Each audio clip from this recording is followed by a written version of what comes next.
In the year 2007, Universal Orlando Resort would again host the premier Halloween event in the world, Halloween Horror Nights, for its 17th horrifying year.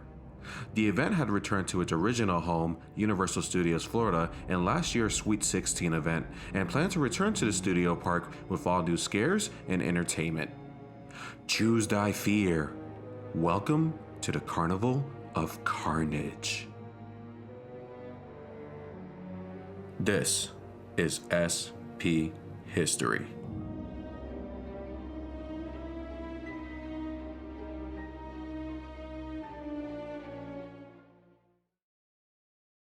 In preparation for the 2007 Halloween Horror Nights event, Universal would seek to make the event more relevant with integrating more horror-based intellectual properties within the entire event. In doing so, Universal would come to a deal with New Line Cinema, as they had three of the biggest modern-day horror franchises at the time, which were Friday the 13th, A Nightmare on Elm Street, and The Texas Chainsaw Massacre, as the main characters of these films would be featured inside the event with their own haunted houses. Universal had used these characters before in likeness of Freddy Krueger, Jason Voorhees, and Leatherface in previous houses, but this would be the first time entire houses would be based off these horror properties.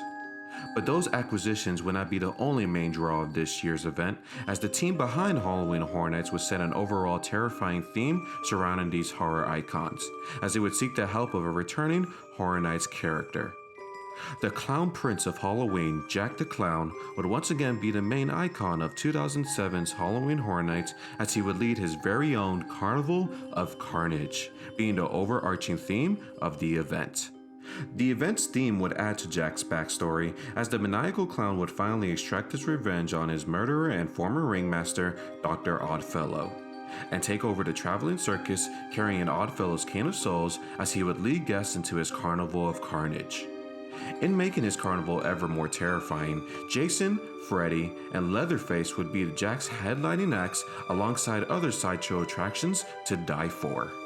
With that, Halloween Horror Nights Carnival of Carnage would run for 23 nights from September to November, the longest the event had ever run at the time, featuring 8 haunted houses, which is one more than previous, 1 park-wide scare zone, and 4 shows, as guests would enter Jack the Clown's twisted carnival and face all new terrifying horrors. In starting to explore the haunted houses at the Carnival of Carnage event, many houses would be based off different horror film properties like mentioned, and either are new or returning original houses.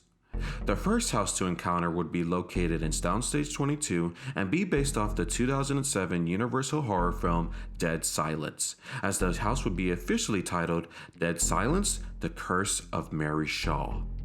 Within it, guests would relive the popular scenes from the film as they tried to escape the grasp of the evil spirit Mary Shaw, a demented ventriloquist who will rip your tongue out and make you into her new puppet. The house would feature some neat Horror Nights Easter eggs, as portraits of icon Cindy and the storyteller could be seen within. The second house to be featured would be an original concept, but a sequel to a popular Horror Nights property, being located in Soundstage 23, named Psychoscarapy: Home for the Holidays. In the house's story, a transport bus carrying the violent inmates of Shady Brook Asylum has crashed into a quiet neighborhood, unleashing them to spread mayhem and terror during the season of Christmas. The original concept of this house was not going to be a sequel, as its original title was Silent Night, Psychotic Nights, and featured no references to Shady Brook, but due to some legal reasons, it had to be altered. The house though saw no major alterations other than added references to the Psychoscarapy lore. The next house would also be located in Soundstage 23 and be the first of the 3 main sub-icon houses, as this one would be Freddy Krueger's Nightmare Realm, being called A Nightmare on Elm Street: Dreamwalkers.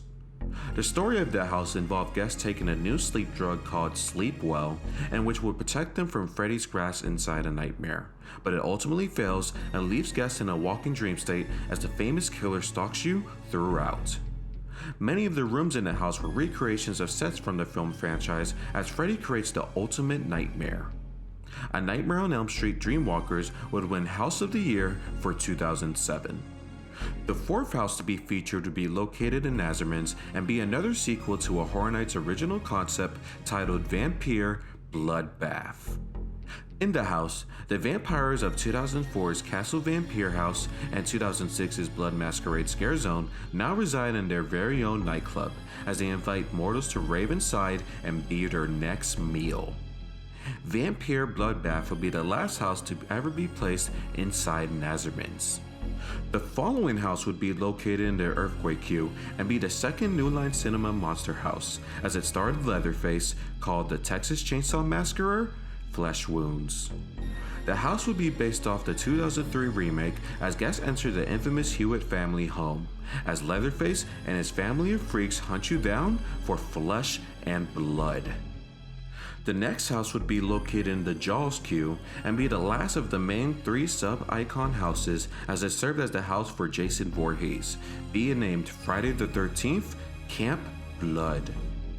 Inside, guests would enter Camp Patinack, which was built on top of the old Camp Crystal Lake where the insidious machete-wielding killer Jason resides in, and guests tried to escape the campgrounds in one piece.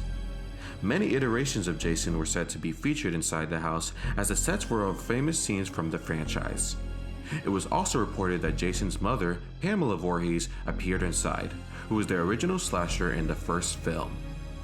The 7th house of the event would be held in Sprung Tent 1 and be based off the 1982 Universal horror film The Thing, and be officially called The Thing: Assimilation.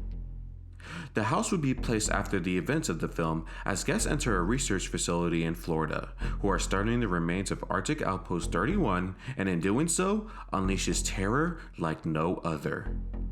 The most important aspect of this house was that it relied heavily on practical puppets and animatronics, rather than real scare actors, and which would be the tactic used a lot more in future houses. The final house to be included would be located in Sprung Tent 2 and be the second icon house of Jack the Clown, being titled Jack's Funhouse in Clownovision. In here, guests enter Jack's ultimate fun house, as crazed clowns and terrifying foons blend into the walls as vibrant colors move throughout, all in eye-popping 3D. This would complete the lineup of haunted houses at the 2007 Halloween Horror Nights, all bringing new terrifying realms of evil to the event, making Jack's Carnival of Carnage a must-attend. For many years up to 2007, Halloween Horror Nights was known for having multiple scare zones alongside the houses, with each being unique and providing a great atmosphere outside the main attractions. But with this year, Universal will decide to try something different with the streets. With the park's theme being Jack the Clown's Carnival of Carnage, the entire park was turned into an infamous scare zone midway of the bazaar, as it was infested with all types of different terrifying characters, all led by their ringmaster, Jack. Different sections of the park would hold different maniacal themes of the carnival as they look to terrify you silly. In Shrek Alley, Shrieks and Foons resided here, being playful yet disturbing. In the New York area, killer carnies infested here, terrifying anyone who they encounter. In the San Francisco area, the infamous Chainsaw Drill Team roamed the streets and wielded their weapons of doom all around to slice and dice. In Central Park, the Troupe Macabre resided here, where the freaks could have their playtime. And lastly, in the Hollywood area, the Mortar Maniacs rode here, as there were killer biker clowns riding on choppers resembling carousel horses, preying on the innocent. The Troupe Macabre was said to be the most popular part of the Midway. Though the concept of a park-wide scare zone was original and interesting, many guests felt underwhelmed by it, as they felt that the event lacked street atmosphere and scare actors. The idea would be revisited in a future event. This would also be the last time the Midway Bazaar Scare Zone would be featured at Halloween Horror Nights. In addition to a park-wide Midway of the Bazaar, there would be 4 shows placed around the park. The first show would be located near Mel's Drive-In and be Jack the Clown's main stage show, being titled Jack's Carnival of Carnage. In the show, Jack would host a disturbing show of the bazaar, as he and his loyal followers put different helpless volunteers into death traps. One main aspect to come out of the show was the introduction of Jack's sidekick Chance, who would play a bigger part into Horror Nights lore in the future. The next show would be placed inside the Animal Actors stage and be called Freak Show. The show would feature magicians Brian Brushwood and Kevin James as they perform death-defying acts and mind tricks to entertain the simple-minded. The third show would be housed inside the Beetlejuice Graveyard Review stage and be a stage rendition of a classic cult film called The Rocky Horror Picture Show: A Tribute.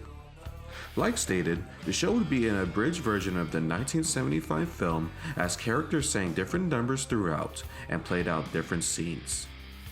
The last show at the event would be held in the Fear Factor live stage and be the return of the main show of Halloween Horror Nights, Bill and Ted's Excellent Halloween Adventure.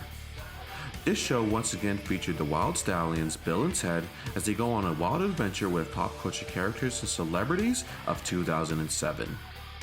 The four shows would complete the overall experience of 2007's Halloween Horror Nights, capping off Jack the Clown's Carnival of Carnage. Overall, Halloween Horror Nights Carnival of Carnage was a solid addition to the collection of Horror Nights events as it was able to expertly utilize popular horror IPs as the main attractions and experimented with different aspects of the event to make it better than the previous. As the Carnival of Carnage would roll away from Universal Studios Florida, the Halloween spirit would go with it too, but only to return the following year as a new terrifying realm of evil would begin to materialize. And it would be legendary.